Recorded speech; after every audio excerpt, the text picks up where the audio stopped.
again, can do very well in the early stages of this game. You hit level 6, that Ragnarok stops the Jace from being able to punt you away in that hammer form, and just means that you can chase him down. The Jace going to be relying exclusively on sort of phase rush procs, plus the accelerated shock, the acceleration gate to keep the distance from FNB. But you can see, again, he's opted for the Ghost early on.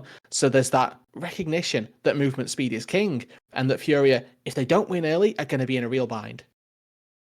Yeah, and I think we're just going to be having our eyes on Goot a lot in this early game to try and do what we saw from AC in the previous game. Get into that mid lane early and punish that mid laner and get them behind. Of course, it wasn't enough to keep House and Fluxu from winning that previous game.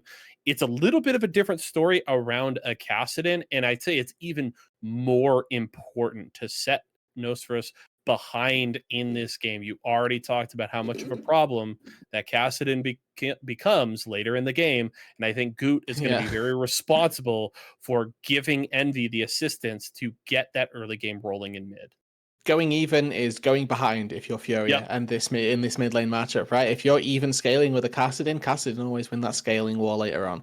So, like you've mentioned, really high pressure on Goot, but already some good vision laid down by INTZ just to spot out the early positions of Furia. They know that this bot lane leash is going to be going, or that this bot lane cheese rather is going to be going on. And with Hail of Blades on IU as well, he's going to be looking for a slightly prolonged engagement as opposed to just your Comet Varus who just presses E and walks away. And the fact that they've actually got access to this lane is a little bit crazy. I kind of think that Trigo and IU really early on needed to be playing to the real extent of the lane and force them off of experience. You can even see just from some of the spells, IU tried to get aggressive with Hail of Blaze, and something that you will see from Carrier in particular when he plays these ranged supports, Ash in particular with Hail of Blaze, he'll use Barrier to trade at level 1 and just trade 200 HP for the Barrier and then have Perma Prior in the bot lane. IU traded Barrier for, I think, 1 auto attack as far as I can see, and already a missed execution on that bot side is going to cost Furia if that is punished. At the very least, they do have that priority. They have Ninja Kiwi and Nia backed up towards their tower, so they're feeling relatively safe. And of course, with Goot getting down towards that bottom side to clear that blue quadrant, they're going to feel very, very safe to continue to apply pressure in this lane and try and deny whatever CS they possibly can under this tower. Trigo and IU in an okay spot, but I think you make a good point talking about not getting an optimal trade with the usage of that barrier early on, and Goot is going to get in and get some information, and all Goot's going to learn is that red side is clear, and this was a waste of time. Yeah, they missed the window for a dive down there as well. That wave crashed sort of one wave too early, so there's no way that Goot can get down there, and then if they start forcing a dive on like a half-stacked wave, it gets really difficult. So go back to your jungle, start farming up once again. The early look was there from Goot. It's not been successful, but we respect the effort. We wanted Goot to be doing this. And the reason we talk a lot about Furia in this early game, guys, is just because it's on them. They have the onus of execution to make something happen in the early stages of this game. If nothing happens for 25 minutes, INTZ are laughing. They're sat there with a 2-item Zeri, 2-item Kassadin, who have been able to do nothing but farm in the early stages. We're giving the win to INTZ every single time. Yeah, and that's before you even add the Lulu in their back pocket with wild growth available for anybody who gets in any sort of danger. It's very difficult at that point to deal with those carries. One pick we really didn't touch on a whole lot coming out of draft was what Furia chose to match up with ZZK's Jace, and it was the Olaf for FNB. When you look at this composition and the way that maybe that lane is going to pan out, what are your thoughts on the Olaf choice there? As we may have to come back to bottom lane here momentarily because Yampi's looking to get in there, but spotted out. So, yeah, what are your thoughts on that Olaf pick topside? It gives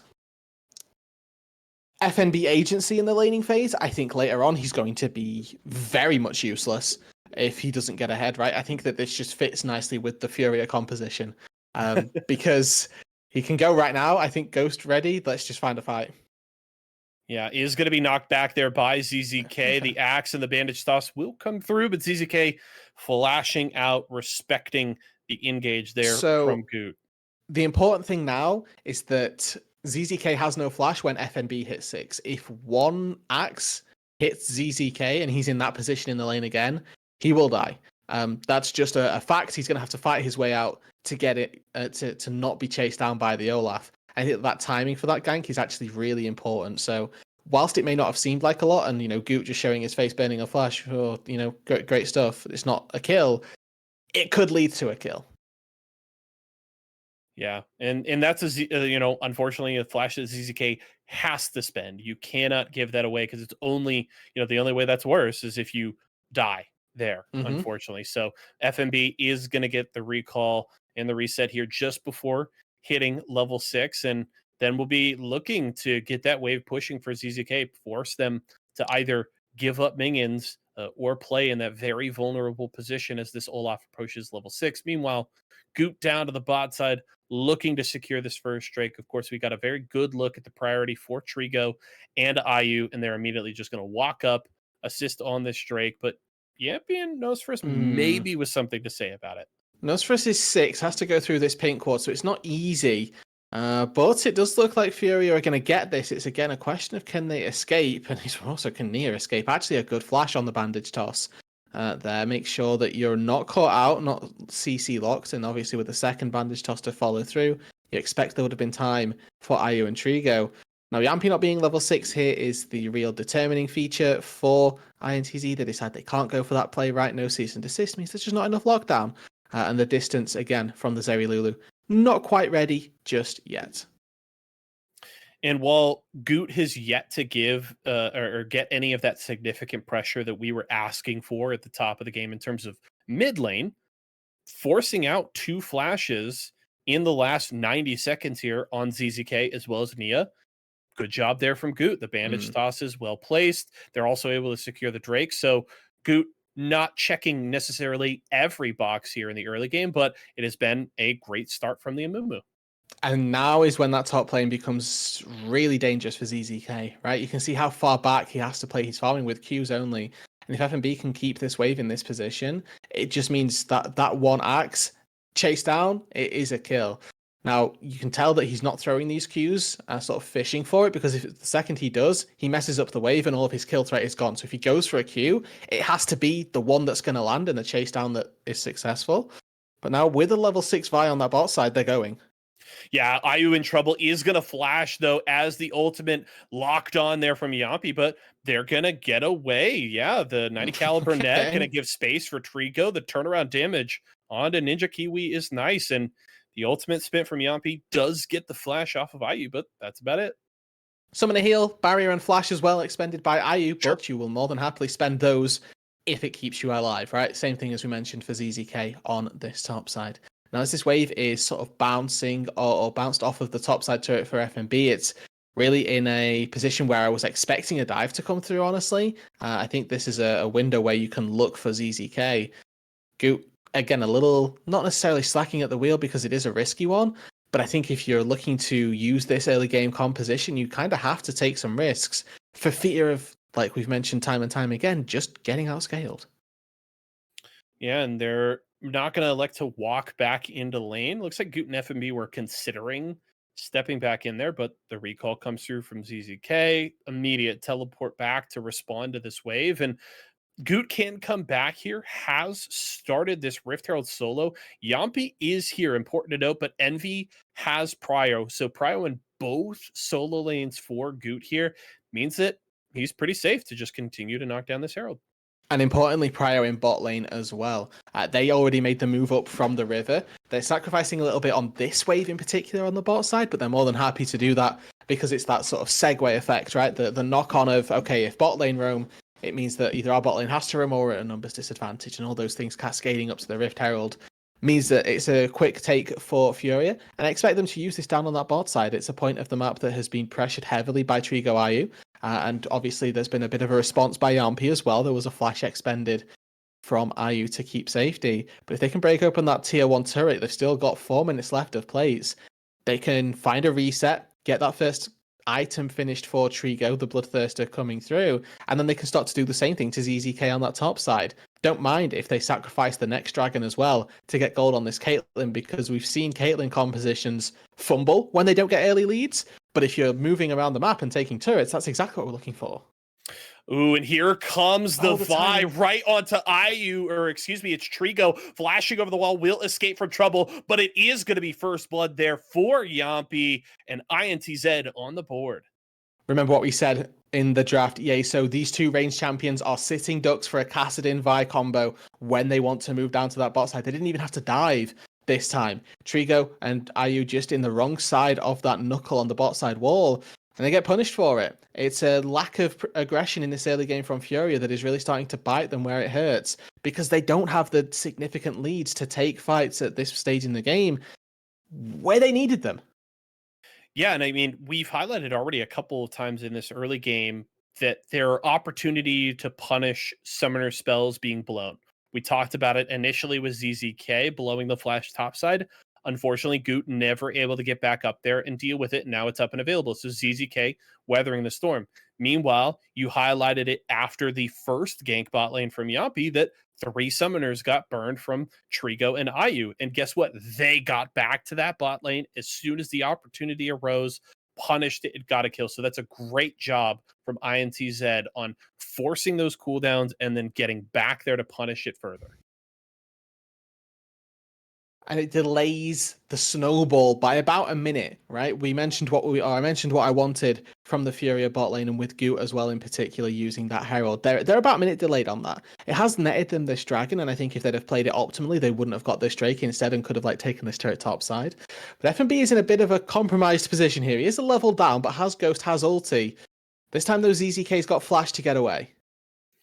Yeah, FMB gonna get what he can here. The gate's gonna go up. Meanwhile, we're dueling in the bottom lane. Goot in deep and is gonna be able to secure the kill onto Nia. Meanwhile, IU spending that barrier on cooldown, but Yampi's still gonna be able to secure it. And Trigo trying to get away. Does pick up the kill onto the Vi and is hoping for a 90 caliber net to get out of trouble. Isn't going to have it. That's a kill to Ninja Kiwi as the mid laner has gotten down here. Envy has finally arrived, and I think Nosferus will escape, but a very bloody battle in the bottom lane as they trade 3 for 3 across the map.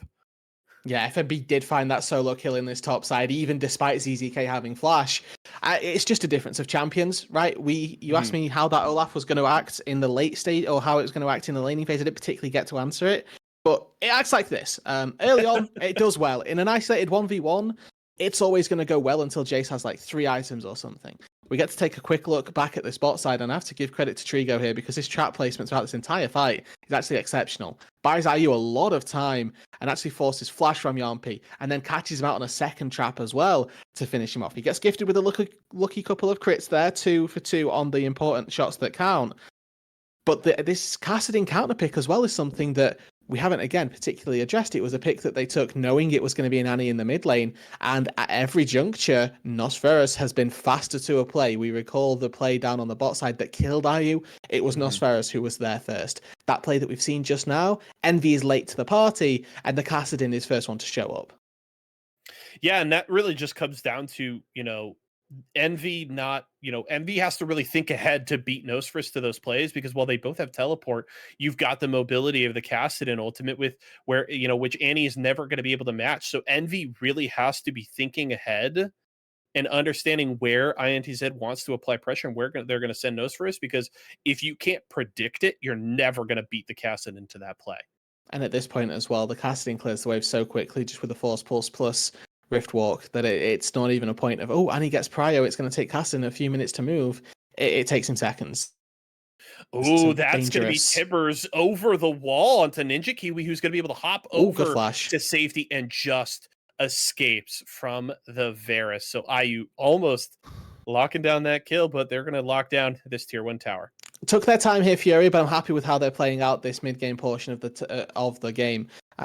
Mentioned that I wanted them to start making these moves using the Caitlyn Varus. They've started doing it now. Like I say, about a minute too late. I think they'll be set behind by the earlier gank that Yampi made on them.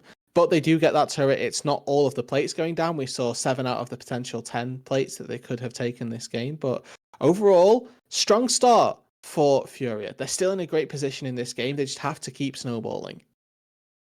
Yeah, and it's really just been kind of a bend but don't break mentality from INTZ so far. They do give up those 2 tier 1 towers and a good chunk of plates, which is infusing gold into those carries for the side of Furia. But INTZ still looking at that timer, still understanding that, hey, if we can survive another 10 minutes and keep Furia close, we're going to be right where we want to be. And maybe there's a contest for this Rift Herald. They're thinking about it.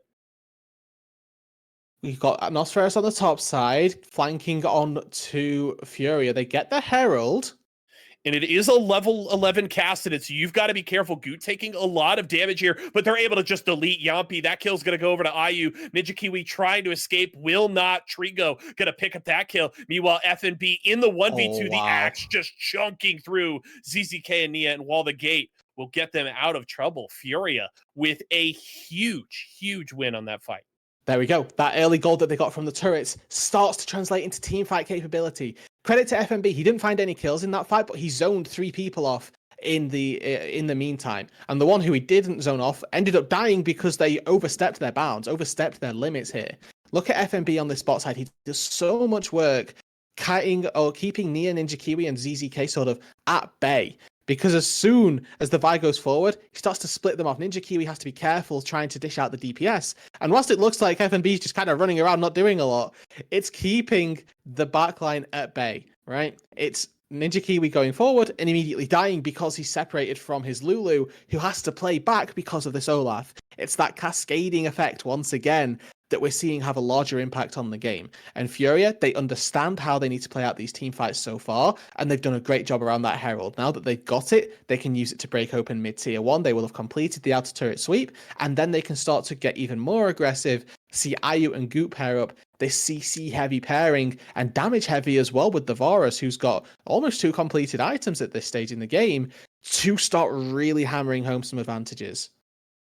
Yeah, and really the positioning there from FNB puts Ninja Kiwi in a no-win situation. You have 2 choices. You either stick to the Lulu and essentially are completely ineffective in that fight, or you have to step in between the Olaf and the rest of the team as ZZK is going to get taken down in the 1v1 once again. And ultimately, Ninja Kiwi took the L and went down there. Meanwhile, that's a huge shutdown for Ninja Kiwi, taking down the Caitlyn. They're immediately going to trade it back there as Goot's going to pick up that kill. Envy has arrived as well. Goodbye, Nia. And they're looking for more. Yampy going to try to run, but is unlikely to escape. But wow, okay. Bandage Cloud Tile, I guess.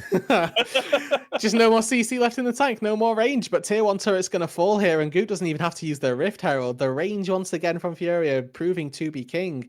And just a slight overstep by INTZ. They lose 3 members. Yes, they take down Trigo, but they spend so long trying to do it that they all end up dying in the process. Unfortunately for Furia, right, you get a sort of kill tally like that.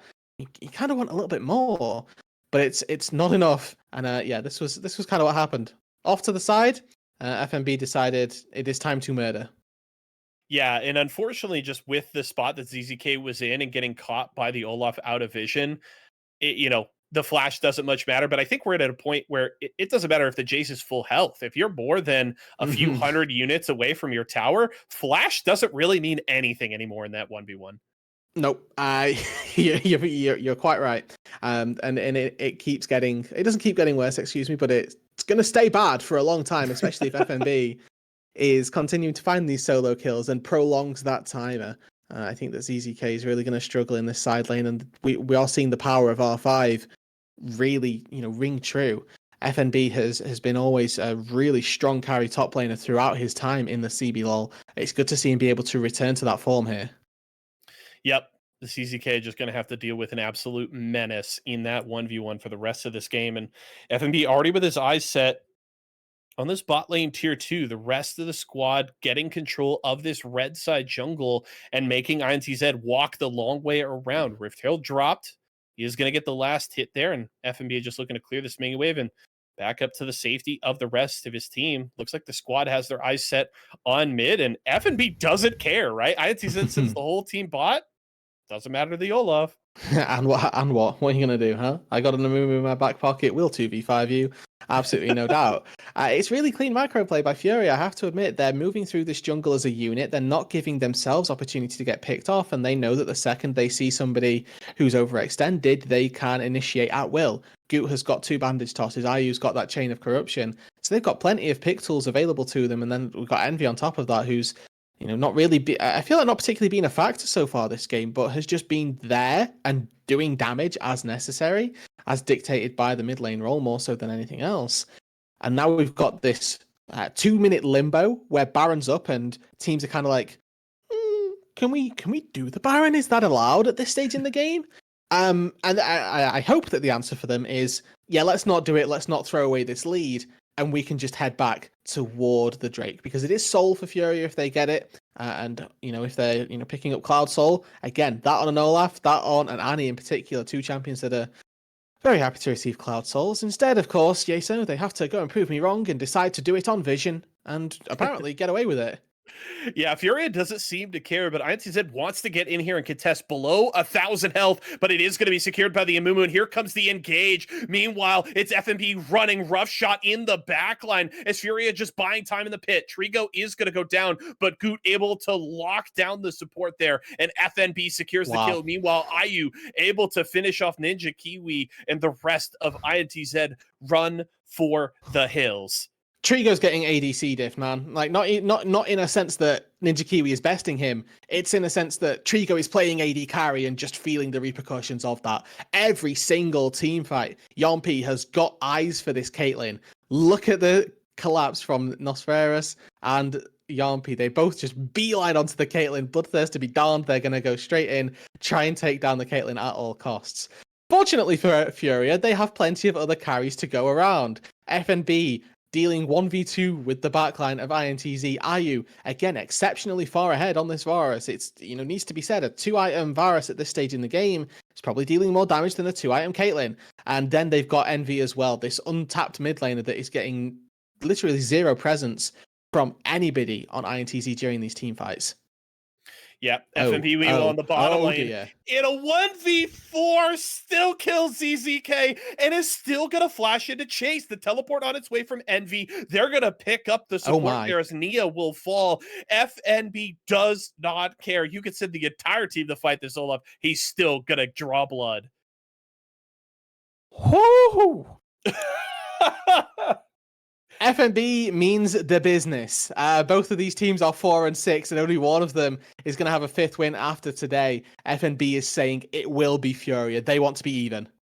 Yeah, and it looks like INTZ might just get burned through the rest of this game. I was going to ask you before the Baron what the path back into this game from INTZ was, but it feels like it's just a foregone conclusion at this point. Big engage onto Furia, and they're going to try and pick up some kills here. I don't think it's going to much matter, though that Caitlyn is down once again. It's down to IU alongside FNB to maybe take out Ninja Kiwi and keep this game going, but IU's going to go down, and INTZ's going to survive. Furia biting off a little more than they could chew, and that's an ace for INTZ.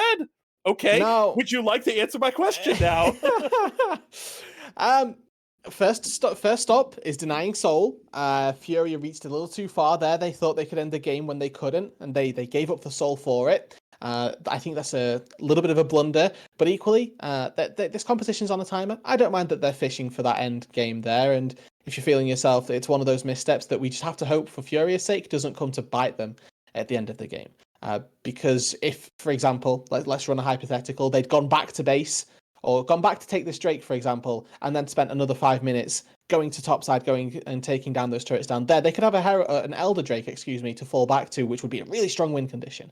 Instead, they go for this big fight. Envy flashes between two Nexus turrets, does a boatload of damage, but just not quite enough to take down Ninja Kiwi or Yampi. The power of the fountain comes up clutch, and they're able to restore their HP and then start to take this fight on a second win. Nosferatu is constantly on this flank, threatening the side of Furia, and just that happens. Ninja Kiwi, able to get his HP back, uses this ulti as well to kite out effectively. And when FNB has no ult, he just kind of thinks, well, I have one way to end this game, and it's to physically end this game. Unfortunately, just no tools there available, and gets kind of kited out. Plus 900 gold going the way of the Zeri, who is now 2.5 items. That Lord Dominic's was completed, we'd be sitting thinking, wow, real win conditions here for INTZ. And, they are, but they're just still a little far behind for me to be comfortable saying they'll win a 5v5. Yeah, there's still a lot of work to be done, but INTZ has kept the door open, right? There's just a little crack in that door right now, and if if INTZ could continue to stay alive and kind of get their foot in there, there's an opportunity, but Furia are still in a wonderful position. It is 4 minutes until this next strike, so we don't really have our eyes on Soul at the moment. It's really going to be Sound the this alarm Baron in 90 seconds. Sound the alarm, everybody. Kassadin hit level 16. He's going to go back to base and finish his Zhonya's. Wee woo. 3-item Kassadin, 3-item Zeri as well. This Baron in 90 seconds did just get a lot scarier. I say 3-item Zeri's not been finished, but I imagine it will be by the time they head toward that fight. And Ninja Kiwi's actually, up in gold over Trigo right now. It's worth saying that the items are there. Like, all the gold is in the right places for INTZ at this point. Kassadin and Zeri are ready to go. The core crux of why we've been saying this late game for INTZ is going to be so powerful, that they're there at this point. They're ready to start farming people. Yep. Lord Dominic's is finished. So that is the full 3-item Zeri that is going to be a problem. A fully 3-item Kassadin as well. Both of those mana items stacked up, Seraphs and the Rod of Ages. So look, Furia, you are in the driver's seat here, but INTZ, they're ready to club you over the head with this Zeri Kassadin combo. There's one pivotal X factor that we've not particularly discussed since, and it is FNB. 4 levels up over Ninja Kiwi, in a great spot to deal with anybody, it must be said. But that Zhonya's will actually buy a lot of time versus FNB. Remember, Olaf ult duration got changed to 3 seconds with infinite possibility, as opposed to 6 seconds flat. So if FNB can hit people, he's going to have an extremely long time on his ult. But if that Zhonya's is what he gets channeled and baited in by, then all of a sudden he loses ult and becomes much less of a threat. Furia do burn this Baron very quickly, but can INTZ get in here first? FNB just trying to zone Nosferus as long as he can, but INTZ, they're in a good position, and those empowered shock blasts chunking through some of those backline members, they could really threaten Furia when they pile into this Baron pit. Now maybe INTZ have their eyes on it. They're starting to do damage to the Baron. It is going to fully reset. The posturing continues. They can play slow though, Fury. They need to stay around this Baron, right? Because they've got that bot wave going. Envy, you cannot flash for that. It's casted in with level 16. Look at the bot wave. There's super minions starting to push into the base, and there's no Nexus turrets on INTZ. If Fury play this slow enough, keep INTZ interested, then they can, potentially find a fight. That inhib has just respawned, so it's a race against time for the inhibitor as opposed to the Nexus. But Furia, they're going to recognize that somebody's going to go back to base, and at the very least, they're going to burn Nosferus TP here. Yep, teleport is available, but important to remember, they burned this Baron very, very quickly. You've got dual marksman with the Halo Blades on that Varus, and added Olaf on top. Baron is gone. So Nosferus is too late to secure the Baron, but can they win the fight? FNB on the run. Nosferus locked down by the Varus. Huge ultimate there from IU, and it looks like Furia is just going to get out of dodge. They did it. Absolutely perfect, Furia. They bait for the TP. They're waiting for those super minions to cause pressure. The second that they do, they start the Baron and they get away. IU, beautiful chain of corruption, knows that Nosferus has ulted into that brush, stops him in his tracks, and it means that the chase potential from INTZ is just completely lost. This rookie support making their debut in the CBLOL, this split is absolutely dominating in this game, and full credit to IU because he has been doing incredible. And we also have to note that the timing could not have been more perfect, because that was the final super minion wave that they had bottom lane. So that window was incredibly narrow, but Furia did just enough to force that back from Nosferus to answer that wave. In that time, they take the Baron, and now Furia is back in control. INTZ looked like they were clawing their way back in this game, but Furia has the tools now in their arsenal to possibly get the finish that escaped them just a few minutes ago. And it feels like that's the sort of story of this game, right? Furia doing just enough to keep themselves in this. Because INTZ, if they win a fight, they're still going to be absolutely monstrous.